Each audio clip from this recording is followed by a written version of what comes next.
Hello, hello. Welcome to Digital Media and Faith Formation session. Welcome, welcome. If you didn't know that was the session you were in, feel free to stay, hang out. Welcome. It's going to be wonderful. I'm Lakeisha Lockhart. I'll be the moderator for today's session. We have three amazing papers and then demonstration that we get to be a part of today. And the way the outline will happen is all three will present right back to back, and then we'll have some Q&A at the end.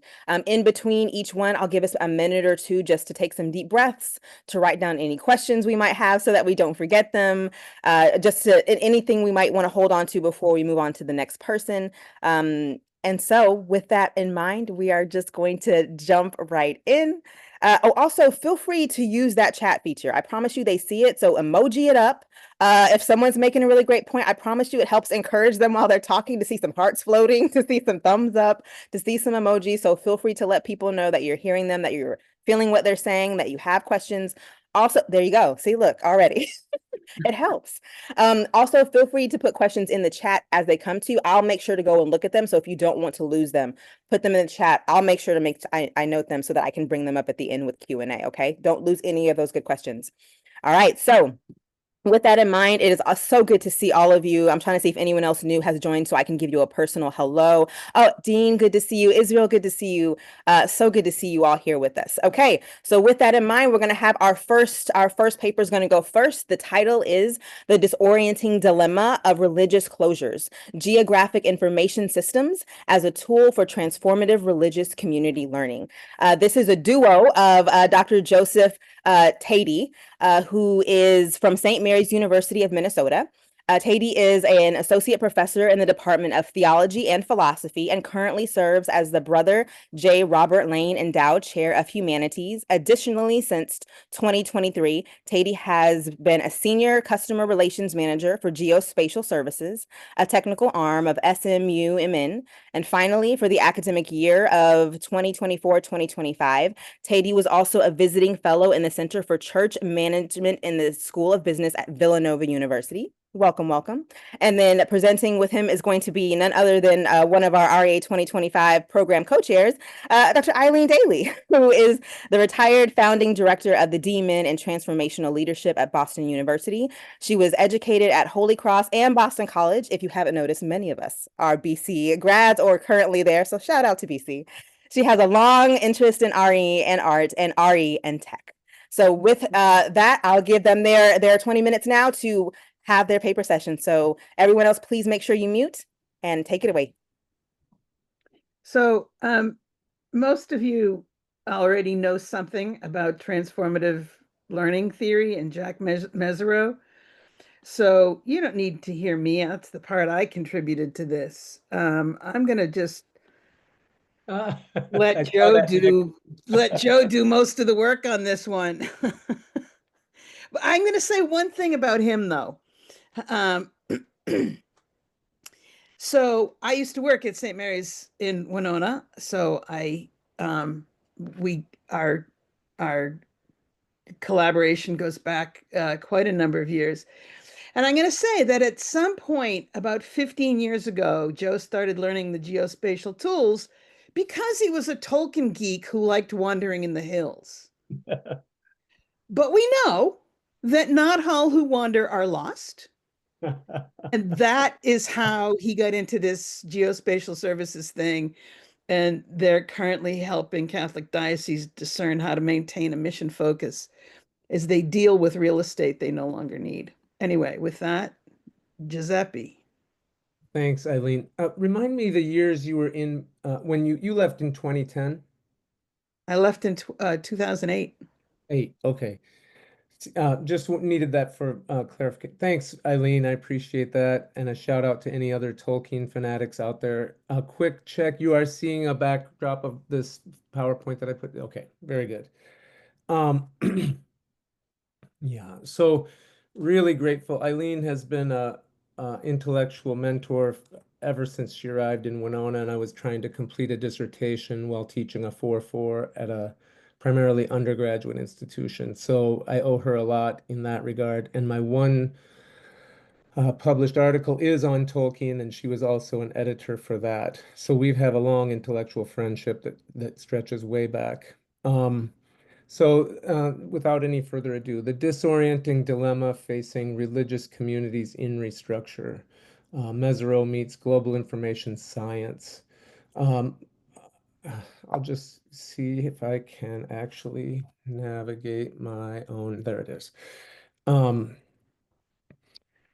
As my overlong introduction indicated, I've had 25 years facing Roman Catholic seminarians in philosophy. So in the traditional way, Roman Catholic seminarians, whether they want it or not, have to do an undergraduate degree in philosophy. So I've done that for 25 years. Just to give you some context, about 15 years ago, I began moonlighting in our geospatial services arm and took a sabbatical there and became very familiar with them because of the map making functions they were up to. 2 years ago, I was formally introduced as a customer relations manager, and that led me to apply for and receive a fellowship from Villanova on church property and church management. This is not my area of expertise. It's not even, to be honest, an area of interest. But as many of you will know, this is the life in higher ed. And so it has been life-giving, surprisingly so. I'm just displaying now a list of the clients that we've been facing in this last 2 years. And I'm just going to show you that we're dealing with the Diocese of Charlotte and Archdiocese of Denver, the Archdiocese of Detroit, Diocese of Fort Worth, the Diocese of Lafayette, Louisiana, the School District of Los Angeles, the Catholic School District of Los Angeles, the Archdiocese of New York, Eastern Oklahoma and Tulsa Diocese, and our own Winona-Rochester Diocese in Minnesota. We also have some relationship with some Canadian dioceses, Hamilton, London, Ottawa, Cornwall, and Vancouver. I only put that up there to sort of show you all, and I'm getting the tone of REA, and I think I should come back more often. It's very friendly here. So I'll say, you know, I say to the geospatial director, what is my function on these calls? And he said, you can speak enough church to help our geospatial technicians understand what the client's saying. And without you, we would miss key nuances. And, and he's like, you always get it wrong when you're talking about GIS, but we need you as they're calling me the Rosetta Stone, and you'll all realize how appalling that feels. But I work between clients in these, right now, all Catholic institutions. We have some anticipatory relationships with other faiths who are facing restructure issues, but it has been around restructure. So I like that this screenshot is blurry. This shows you the state when we started talking to the Diocese of Winona. This is we made this digital map for them, but all they had to understand their properties when we started talking to them 2 years ago was a paper form of this.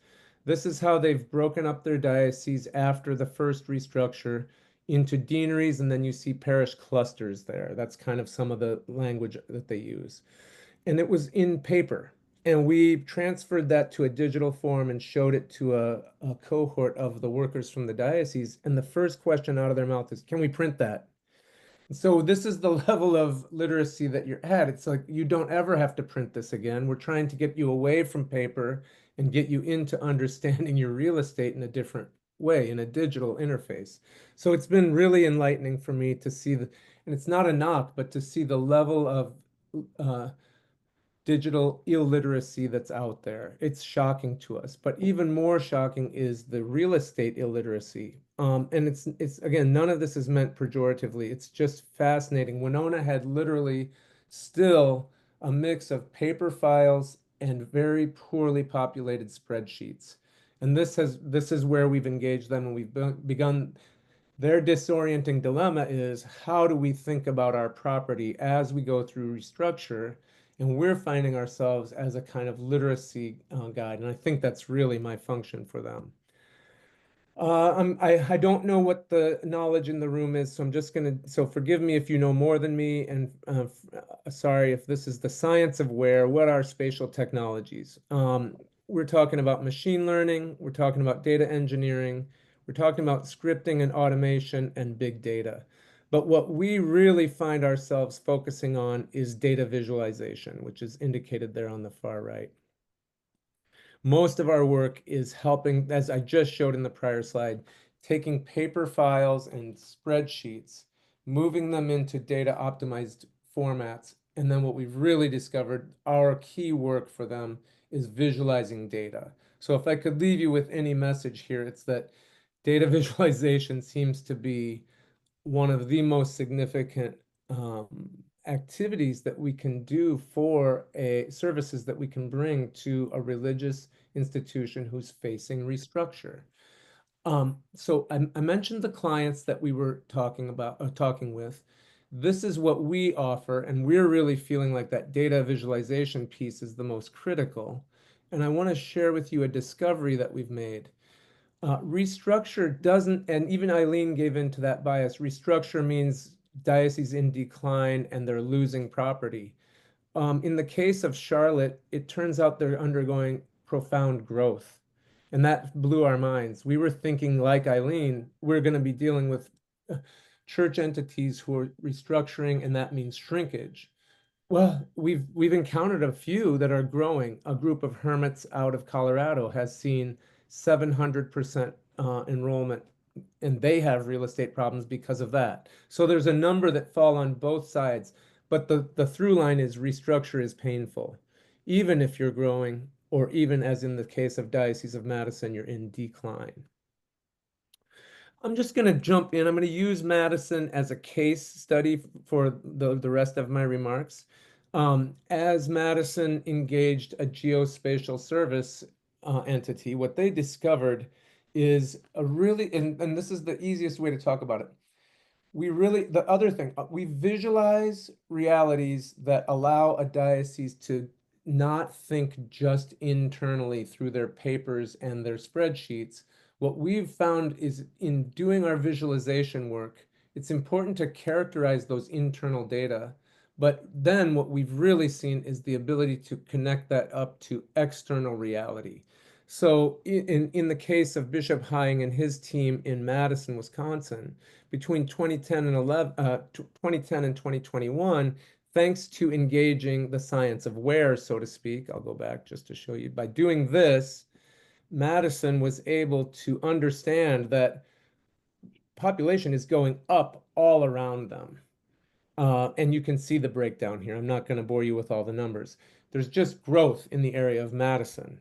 And you don't need a geospatial science degree to understand what we discovered for them. The total population across the diocese is growing. How exciting. Here's the bad news. The internal documents coming to us from Madison show nothing but what Eileen was talking about, decline. We have a rise in funerals and in age. We have a decline in baptisms and birth, and this is not news to any of you, a real crisis around youth participation overall. So what is to be done about this? Bishop Hying observed the disparity between the internal and external realities. And this is really fascinating. We included this in the paper. Original data told us, this is Hying's own words, in 2022, that the number of baptisms, marriage, first communions, and mass attendance, and children enrolled in religious instruction in our diocese had all experienced a precipitous decline in the last 10 years. So Hying was very bold. He asked us to do this kind of work for him. And then this is his statement, and this was his and his team's bold decision. In 2022, Madison went from 102 to 30.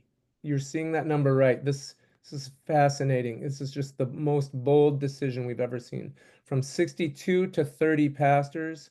And at that moment, the team decided to close no facilities.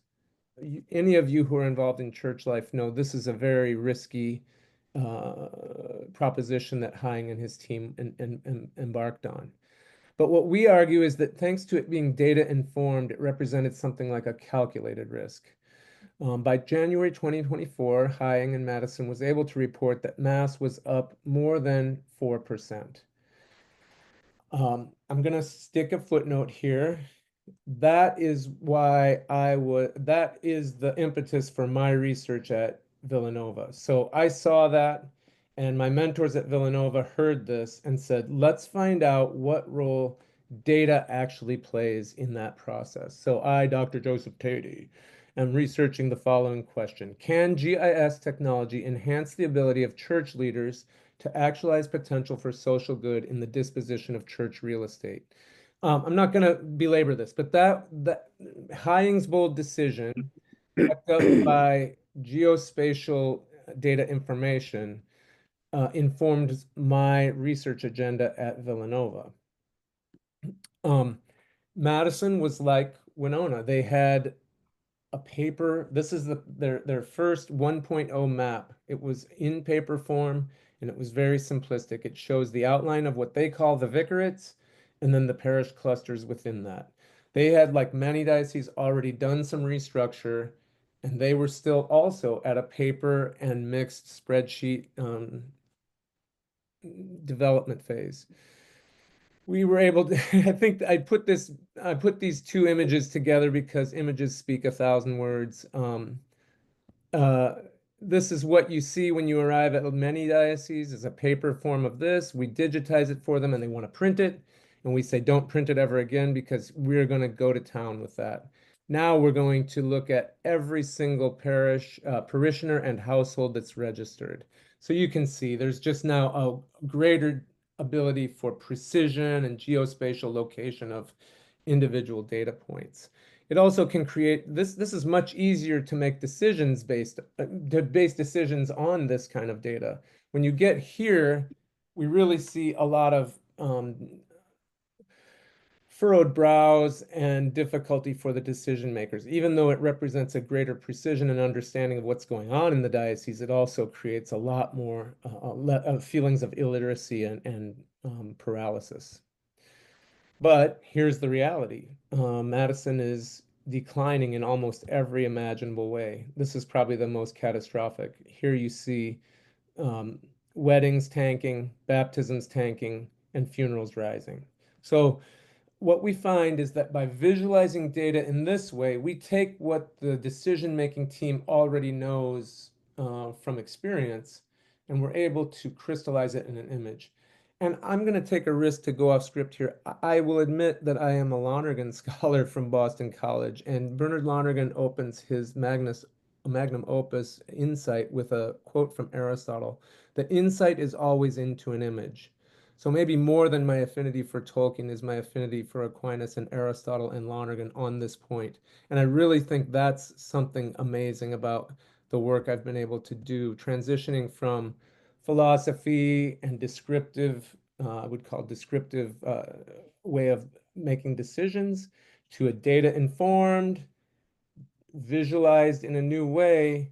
We can see the difficulties. We can see the issues in a fantastic way. And so that's the promise. As Eileen could fill in here, um, Mesereau's paradigm for transformative learning, I think, has been embodied at Madison in an almost incredible. They never explicitly mention Mesereau, but he must be in the background for people on Hying's team because they saw the disorienting dilemma and they're seeking to reflect on their reality, even their data sets, refining their data sets, and then that becomes fodder for a richer and bolder judgments. They're making judgments in incredible ways that are counterintuitive. And another footnote, I had an interview with the vicar of the clergy, and the vicar of the clergy is saying that in the short run, many of the octogenarians are closing their purses. They don't feel like these decisions reflect the heritage and the tradition that they were trying to safeguard. So it's a very complicated reality right now for Madison. Yes, maybe they've achieved a little boost in mass attendance because of the way they've restructured, but it's not entirely a slam dunk. And you'll all know that. There's no clear victory in this kind of decision making. As I sense I'm coming near the end, I want to show you two more graphics. So that gives you a feeling for what Eileen helped me really articulate the Mesero bit in the paper, and I was in dialogue with our geospatial technicians, and they agree that this visualization doesn't even begin to scratch the surface of their expertise. They see why and how it's incredibly important for these decision-making teams, but they're waiting for a higher, a more demanding use of their expertise. And so these next two slides, we were able to have good conversations with the Archdiocese of Detroit. And it goes probably without saying, an archdiocese in Detroit has a lot of former Ford executives. It has a dropout from Silicon Valley. These other dioceses aren't blessed in that way. So we were able to move into a much more advanced geospatial conversation with them. I'm just going to offer two last slides. I'll give a quick preview of them. What we're doing here is we're actually moving in the case of Detroit now, we're looking at inner city Detroit parishes. Fascinating, and Lakeisha, I'm sure we could have a long conversation about the historically Black parishes in downtown Detroit. We have had so much learning in the area. But Okay, I found this on the oh my web for gosh, why you and how guys. it's incredibly important for these decisions. Oh my God. Teams, but they're Please, waiting Siri, for fire. stop. Go away, Siri. I don't know, you guys. Even though this is why the geospatial technicians make fun, I am not exactly a Rosetta Stone. Please stop, Siri. Here's what I found. Stop. Okay. Okay. So, Detroit, what we were able to do for them using what's called tapestry segmentation, we were able to go in and start to break down analytically, as you see the map there on the left, we were able to move in and find out who's living in this area for real, externally to the diocese. And that becomes really important for their decision-making process. They were able to discover all kinds of important things that have to do with, I'm going to use the term again, external constituents. What's going on in that neighborhood, as my mom would say, irregardless of what's going on internally at the diocese itself. We are using Esri products here. We're able to check out population trends, demographic summaries, and community change by race and age. And then we're able to move in and really come out with sophisticated decision-making tools. So let's just say the Archdiocese of Detroit is necessarily doing better than Madison, who started here. Again, it's not it's apples to oranges. It's a diocese to an archdiocese. It's a rural to an urban, but the tool remains the same, and that's what sparked this conversation with Eileen. Could we find a way to suggest to not just Catholic, but rural, urban, Christian. We've had even some calls now, thanks to our network, from some Jewish communities and even from a Muslim or two here or there. That has not become formal yet. But many are starting here. Even archdioceses we've found are starting here where Madison is. Detroit was the outlier. And so as you can just see the quality of the product. We had to finally move up our game and provide something much more sophisticated because they were already done with solidifying their paperwork into spreadsheets, optimizing the spreadsheets, visualizing the spreadsheets. They were already done with all that. Detroit was asking us for more information management, and that was just so fun for our technicians. They are great. They love working for Detroit. They do not exactly love working for Madison. Let's put it that way, but they're willing and able. Last thing here, I just thought this one was worth including. It does give that sense of, and I'm not an expert in this area like Lakeisha is, but what we're seeing is in the traditionally Black parishes, in the historical parishes in downtown Detroit, one of the interesting things we discovered is that it's serving very few people of color in the inner city anymore, and it's serving people who are driving as much as 2 hours to come in and be at that parish. So that's an interesting thing for them to have learned from us. And I just show this as my last slide. Our technicians are always able and interested in showing people that that center point is a parish. And what we do, one of the simplest assessments that we give is drive times. So people love this, and we don't know why, but this turns out to be the greatest image. I'm referring to Lonergan and Aristotle here again. And insight is into the image. We still can't, I think you all are more church people than me. We don't know exactly why pastors get so, and decision-making teams get ecstatic when we show this image. Here's your parish. Here's a 5-minute drive time in gold. Here's the 10-minute drive time in green. And here's the 15-minute drive time in blue in a particular parish at the border of Minnesota and Iowa. So this is, I think you can probably guess there what's going on. We have people coming from Iowa to a Minnesota parish. But what I want to leave you with is that the insight is into the image. The decision-making process will be improved or enhanced to the degree that we can take a diocese or an entity from paper records to spreadsheets, to optimize spreadsheets, to visualize spreadsheets, and then from there, the sky is the limit. So our argument in the paper is that global information science can be a real boon to a church entity who's facing restructure, whether it be like Charlotte in the way of growth, or whether it be like Winona or Madison in the way of decline. It has been a real joy wading into this territory. And my very last pitch, this is very high level stuff. This is everything that preceded is kind of a report on what I've discovered as an interloping philosopher in the land of church management and GIS, where they come together. Eileen helped me with a governing structure through Mesereau, a theoretical structure. But I would be remiss if I didn't tell you what are the most promising possibilities of a data-driven, or what I prefer to call a data-informed decision support mechanism. For communities who have survived or even thrived in the wake of a restructure with an adaptive pedagogical approach, Mesereau, augmented by geospatial technology, there are 4 broad options that are coming up across the board. So let's think of Denver and Detroit. Those are archdiocesan entities. They can stay out of the weeds of the particular parishes a little bit more. And these 4 have been, frankly, the motivators for me to stay involved in this work that I'm not really professionally cut out for, which if you asked me on any daily basis, I would say I'd love to quit. But I go on because what has become abundantly clear to us is that within these faith communities, there is, if we can get into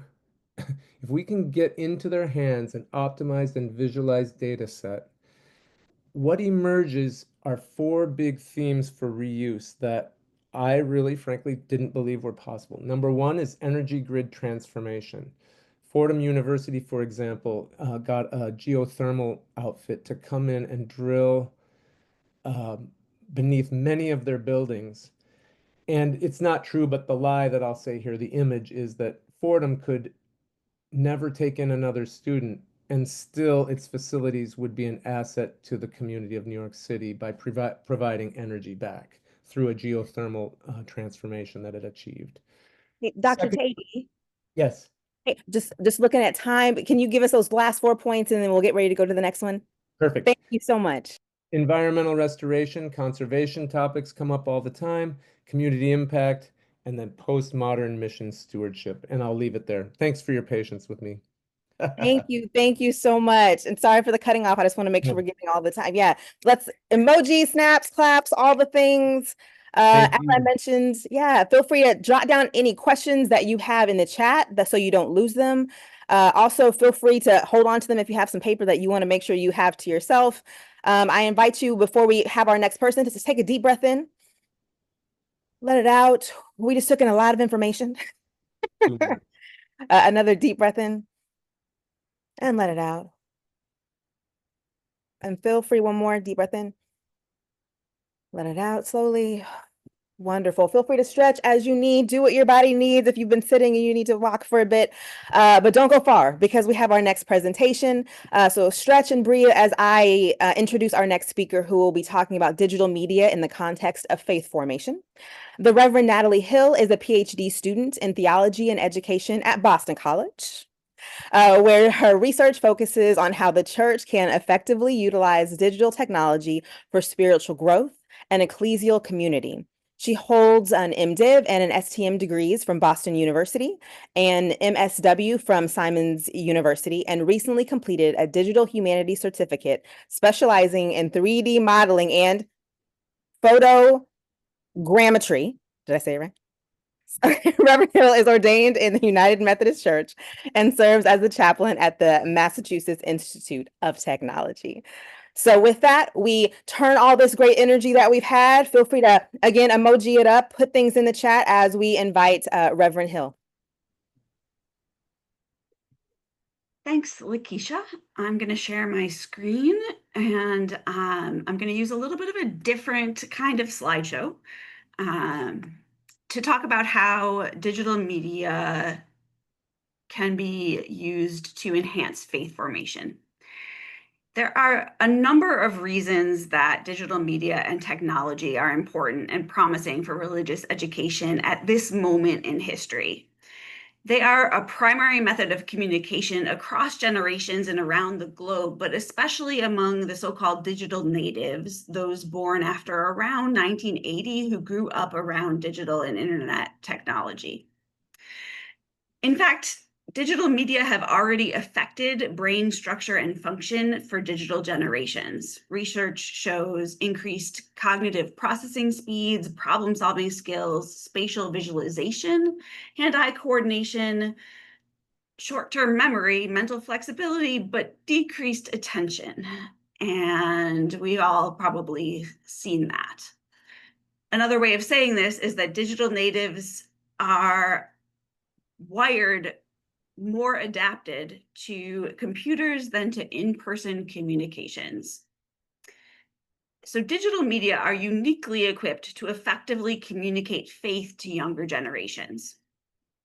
Finally, the sheer prevalence of digital media, including its presence in every area of our lives, as well as its accessibility on any day at any time, make it beneficial in many aspects of religious life and ministry. Digital technology provides multimedia content and provides the resources that people need to create such content. Visual media like images and video are particularly important, but as the technology continues to become more user-friendly and content becomes more sophisticated, sound and even touch are becoming more common and easy to integrate. But amid the daily cacophony of media that typifies contemporary life, the church needs to be present and to apply the media in a responsible, intentional, innovative, and transformative way. To accomplish this, it can be helpful to first consider how prior generations of Christians used the media of their times for catechesis and formation. Across 2 millennia, the church has drawn on media like art, music, and drama to convey knowledge about the faith and to foster experiences of faith.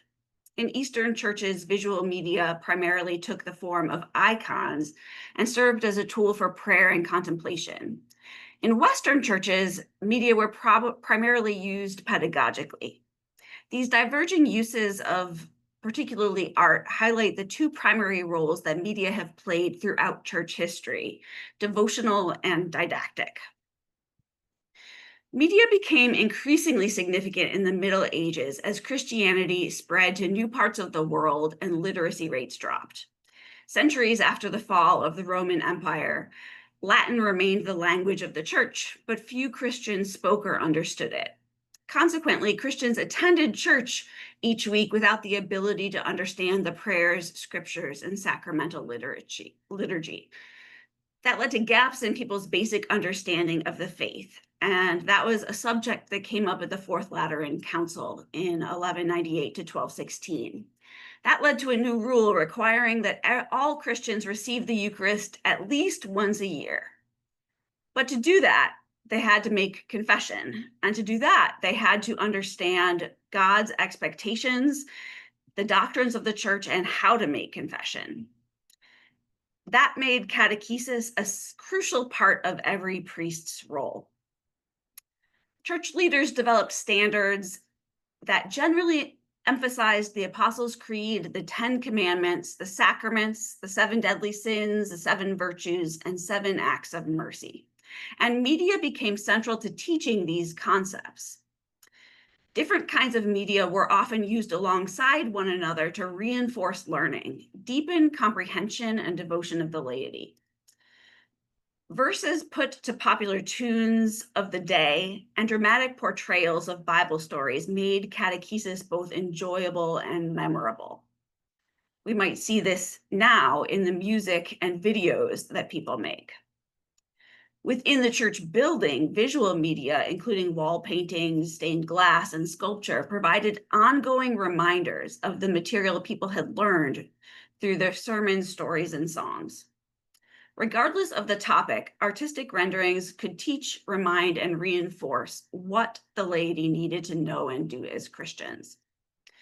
So here I have just one example of the kind of artwork that this involved. This is a portrayal of the 7 works of mercy from 1505 on a panel by the master of Alkmaar. I'm not sure I'm saying that, with 7 panels, each portraying one of the works of mercy. And I'll put the link to this environment in the chat at the end so people can explore this more if you're interested at your own leisure.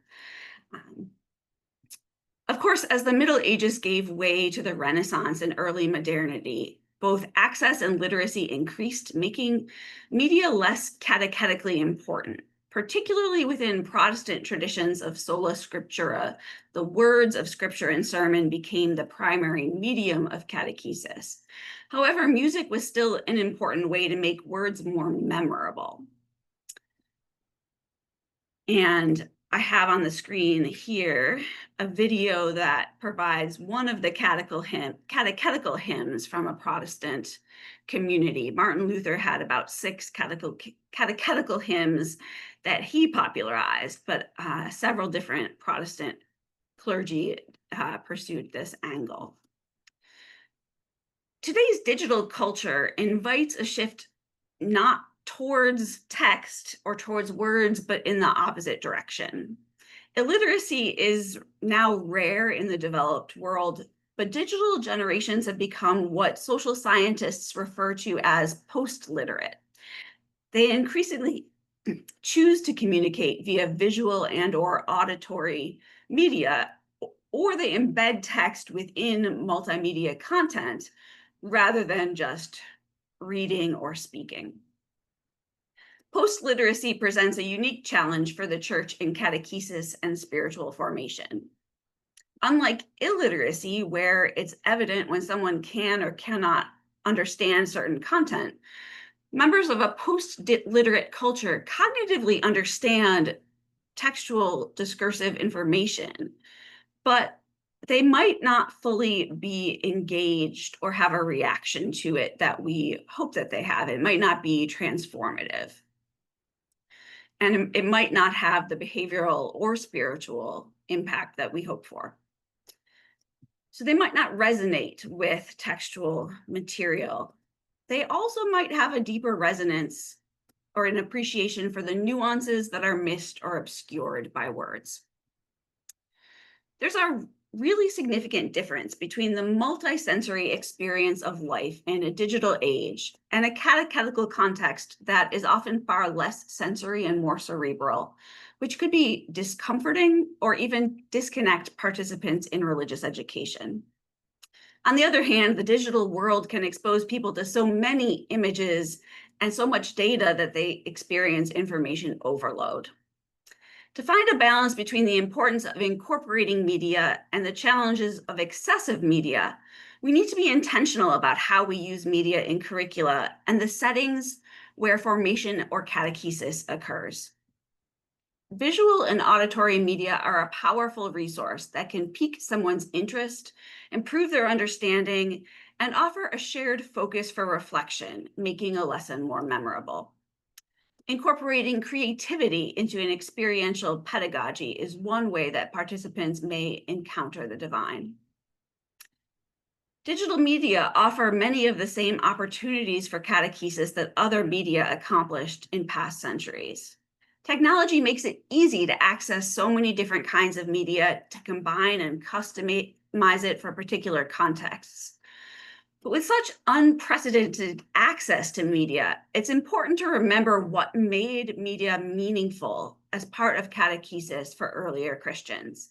Images and songs made catechesis interesting, understandable, and memorable.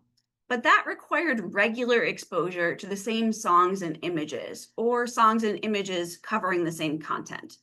Seeing an image or hearing a song once is unlikely to be formative. Also, the images and songs and dramas were regularly explained and interpreted as part of the church's preaching ministry. Symbols and metaphors from media don't always communicate clearly without explanation. Finally, media were impactful because they engaged the heart and soul as well as the mind. These affective responses and spiritual responses were as important as simply learning or recalling doctrine. Because media have such a powerful impact, church leaders are responsible for carefully considering what the media teach, what emotions they elicit, and what behavioral responses they model, invite, or discourage. Amid the overabundance of media today, there's a risk that religious educators will be less intentional about what media we use and how we use it. One reason might be that a given image or song or drama may only be used briefly. In contrast to a medieval wall painting that would remain in place for generations, a digital image may appear just during one service or meeting or lesson, or even more briefly as one image among several. However, for these images to be formative, they need to be memorable and accessible over time. Therefore, even in virtual learning environments, it's important for leaders to consider whether there are particular images that would be more valuable if they were either used consistently or made readily available to participants outside of that context, perhaps as downloadable website content or a phone background, something that people will see regularly. Another reason for religious leaders to pay careful attention to digital media is that participants, particularly in digital ministries, can come from all over the world. Media that resonates with one cultural group may have a different impact on another group. Similarly, while images cross language barriers, they don't easily translate necessarily between cultures. Different people may perceive different things in the same image. Images may require more explanation than one anticipates. They can also inadvertently communicate something that we don't necessarily intend. For example, a significant amount of Christian art portrays Christ and other biblical characters as Caucasian, and that artwork risks perpetuating the idea that Jesus was blonde and blue-eyed rather than a Jewish man from the Middle East. In any church setting, but especially in global multicultural contexts, we need to be intentional about incorporating media from a range of cultures and regularly check in with participants to find out how they're interpreting the media and symbolism within any formational context. One of the most promising catechetical applications of existing digital technology involves using the software that's available to create interactive, experiential, multimedia content through which participants can engage biblical narratives and catechetical teachings in novel ways. It's often difficult for people today to accurately envision scenes described in the Bible. However, without a realistic sense of the context in which various encounters, conversations, signs, and miracles take place, it's impossible to fully appreciate the biblical story. And I have out here a recreation of the Temple Mount from the time of Herod.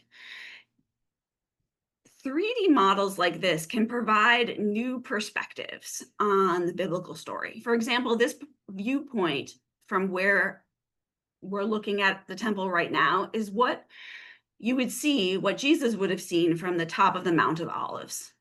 And knowing that it was level with the temple and you could almost see right into the sanctuary gives us an idea of why that place was a place that Jesus regularly went to pray. I have another screenshot here showing where the money changers are in the temple and where the holy sacred area was. Seeing that the money changers were nowhere near what was considered holy ground makes us reinterpret some of the usual stories, the usual ways we hear this story interpreted in sermons. Again, in the link, you'll have the opportunity to wander around the temple if you want to look at it more closely. It's something I built based on the work of Josephus and the tractate Middot from the Midrash, so contemporary sources of the time of the temple. We can also use digital technology to look at religious and liturgical objects in new ways. These are objects on the table the real objects modeled using photogrammetry. They're from BC's collection. And we can allow students to interact with, to manipulate, to handle liturgical objects they might not otherwise get up and close and personal with by making it accessible digitally.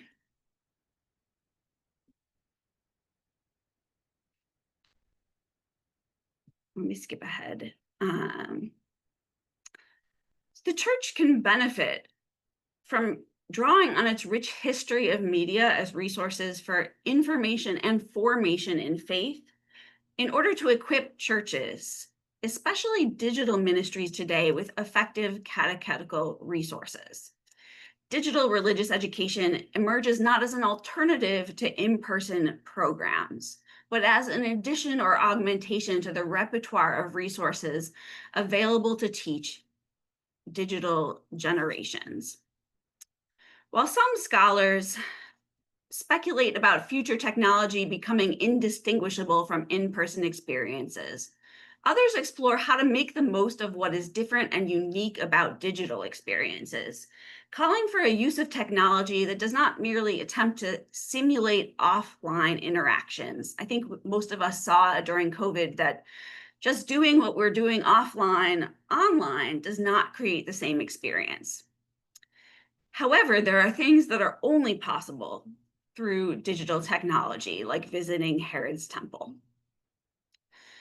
Digital expressions of faith formation and religious education may be fruitful in new and unforeseen ways when they're approached with a deeper understanding of the special affordances that technology and online virtual space offer us, accompanied by a spirit of openness, exploration, and improvisation.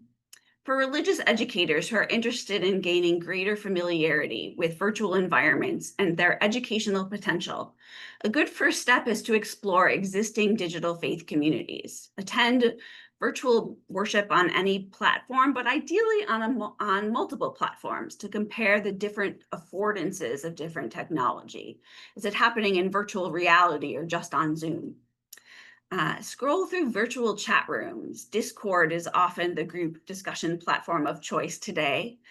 Experiment with mobile games that use augmented or virtual reality. Explore a pre-existing virtual environment, such as those found on Second Life, or this, I used a template for this virtual environment from Frame VR.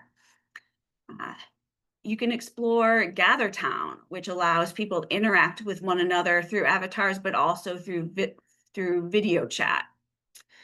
These environments offer the technological affordances to create experiences that would not be possible in the real world. From simply creating your ideal religious education space that students can access from anywhere in the world, to creating a virtual world where students can experience a miracle unfolding in front of their eyes. In religious education, as in all education, we need to make the use of what's available, and educators make the best innovators. As you explore various digital experiences, imagine how such tools might enrich religious education programs. Think about digital educations and the future of the church. How might the digital tools available today make the gospel come alive in new ways through immersive and collaborative experiences? Your answers reveal the potential contours of digital faith formation and religious education in this decade and beyond. Thank you. Thank you so much. Feel free to send some emojis, some hands, some claps. Thank you. And thank you for taking us on the journey with you. Appreciate that. So before we go to our next session, put down your questions, write them down, make sure whatever you're thinking, don't lose it. All right. And also while we're doing that, as we're preparing for the next person, go ahead, just move your shoulders a little bit. All right. Deep breath in. Let it out. Did I just see like computers go up on your screen, Nick? That's what I was. That's cool. All right. Deep breath in. Let it out. All right. We're getting ready for one more amazing presentation. All right. And feel free. I think Reverend Hill put the link in the chat for the Frame VR, right, that you had. Thank you for that. But wait till after the session to. Yes, because we need to listen to one more person. So save that for later. All right. One more deep breath in. Let it out. Remember, do what you and your body need. If you need to stand for a minute, feel free to stand, but don't go anywhere because we have one more presentation that's going to be wonderful. And we have talking about nurturing spiritual friendship. We will have Lynn Cooper, who is the Associate Director of the University, Dr. Lynn Cooper is the Associate Director of the University Chaplaincy and Catholic Chaplain at Tufts University. She holds a Doctor of Ministry from Boston University School of Theology and an MDiv from Harvard Divinity School. Working in a multi-faith chaplaincy context in higher education has been one of the great gifts of her life. At Tufts, she runs an interfaith friendship of students, faculty, and staff, facilitates the Interfaith Student Council, and directs an intergenerational oral history that magnifies the wisdom and stories of lay folks. Lynn's first book, Embracing Our Time, The Sacrament of Interfaith Friendship, came out in May 2025 from Fortress Press. So congratulations on this new book. Congrats. Also, all of you are doing so many things. This is glorious and wonderful. And with that in mind, I will turn it over to you, Dr. Cooper. Thank you so much, Dr. Lockhart. Thank you, Joe and Natalie. That was both so cool, so enriching, and we're going to take it down a notch with the ultra low tech, the least techy vibe of our session here. So thank you, Lakeisha. As she said, I direct an interfaith friendship program for students, faculty, and staff at Tufts University, which is just outside of Boston. And we've been running this program since the fall of 2020. It spans our 4 campuses, and it has virtual and in-person options. And when we started this program in 2020, of course, we needed a virtual option. I didn't know that this was going to be one of the great joys and assets of Befriend. And so in this program, it's a semester-long experience. Participants commit to spending an hour together each week. And it's on their own time. They figure out when they're going to do that. And during that hour, they experiment with spiritual practices that have been written by our multi-faith team of chaplains. So Befriend is about getting beneath the surface, talking about the things that matter, about values and purpose and deeper questions of life. And this program grew out of my Doctor of Ministry work, which I got to do with Eileen, about loneliness in higher education. And I wanted to create a way not to cure loneliness, that feels far too grand, but just to say, how do we build the muscles for connection? That's something that I was noticing, just this vulnerability issue, that students were disclosing things to me that they weren't disclosing to their friends. I'm not talking about like confidential things. I'm talking about good news, talking about a diagnosis in the family. they're so afraid of being a burden in one way or another that they weren't sharing these really important touch points of their lives. And so Befriend is about, how do we build these muscles, active listening, increasing empathy across difference, and dwelling in this great well of spiritual storytelling. So in storytelling, we always say, if you have a life, you got a story. And doing that deep reading of what I think of as our already holy lives. Students can be very into like self-improvement, like to a fault sometimes. And I feel like they're already, they're living deep wells of wisdom. So what's great about the Befriend model is that it's accessible. Virtual pairs often meet over the phone or on Zoom. And last year we were able to pair a librarian from our veterinary campus, which is in Central Mass, with an administrator in the dental school in Boston's Chinatown. These are people who would have never met, and they spent 9 or 10 hours together that one semester. And during the pandemic, we had a student participating who was was at home in China, taking online classes. And she wanted to participate and Befriend. And the time difference was a bit of a challenge. I was matching people in a bunch of different time zones, but that one, she was the only one remotely in that time zone. And so I said, well, is there anyone in your orbit who would you like to get to know better? And she said, oh, I have a classmate a couple time zones over. And we were able to have them connect and participate in the program. So we just have a little bit of time together today, but I'm going to send you off in pairs and get you to have a taste of Befriend. Now, I know some of you might be saying, oh God, a breakout room. And I'm just going to say, just trust in the process. We always say to participants, like, you're not going to like every practice that we write, but this is about being exposed to a different perspective and trying something new. So I also want to say that a reminder that our participants would have an hour for this exercise.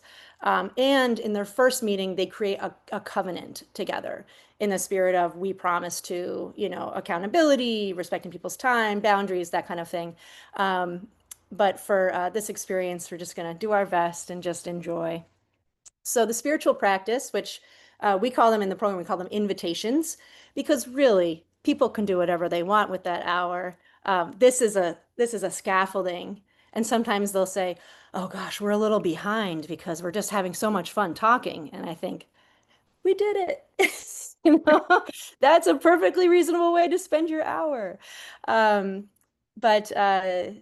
We will have, so we call them invitations as they are just invitations, but this one is written by our humanist chaplain at Tufts University, Anthony Cruz Pantojas, a dear friend and colleague. And just let the practice be your guide. Eileen, did you put it in the chat?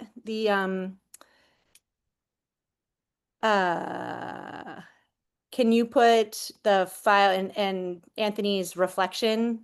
I can. Above that? Yeah. Yeah, hold on. So read the reflection first aloud together, and then Anthony has written these beautiful reflection questions. And then we come back, depending on the time. I think we have enough time for you all to have about 10 to 12 minutes together in your room, your breakout room. And then we'll come back, do a little debrief, and then in our bigger Q&A, we can have other questions. But as of course, we always say, if you want to share an insight or an observation, either from the conversation you have with your partner, though of course only share what is yours, or also always valid, just take a step back and reflect on the experience more broadly. So the italics. I had to put Anthony's reflection in two separate things because the chat doesn't allow enough characters, but yeah, it's in three different. Yeah, it's in 3 different bubbles. So start with the process of brewing coffee has evolved over the years for me. P.S. This one goes out to my new friend, Nick. I know he loves coffee. So start with that, and then it goes to the next, this practice I still retain today. So start with the italics, and then you have the reflection questions. Okay. The process of brewing coffee has evolved over the years for me. My love for coffee began seeing my grandparents and my mother make coffee daily for all who lived at the house and offering it to the neighbors. During my teens, I had my first taste. That then turned into a regular ritual for me. The first cup would be in the morning, and my second cup would be right after taking a shower when I came home from school around 3 p.m. This is a practice I still retain today. It took me some time to find the rhythm to this important practice in my life. Initially, I thought that any black coffee would do. However, that led me to many poured cups, and I had some disappointing experiences. I went from trying to find the right taste, paying exorbitant costs from popular venues, to discovering an economical and sustainable brand and brewing and preparing it myself. This practice has helped me move to explore diverse ways of brewing coffee and how it's cultivated, nurtured, and harvested.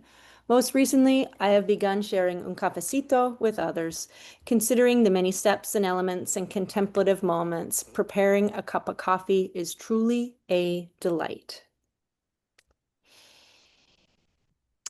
And Anthony says, take a moment to reflect, either write or journal or sit in silence. Do you have a particular practice or ritual that has either remained the same or evolved over time? Share the choreography of this practice with your partner.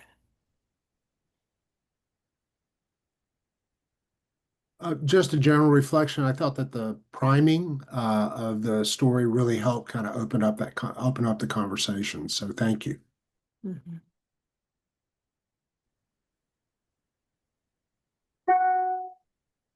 Mm.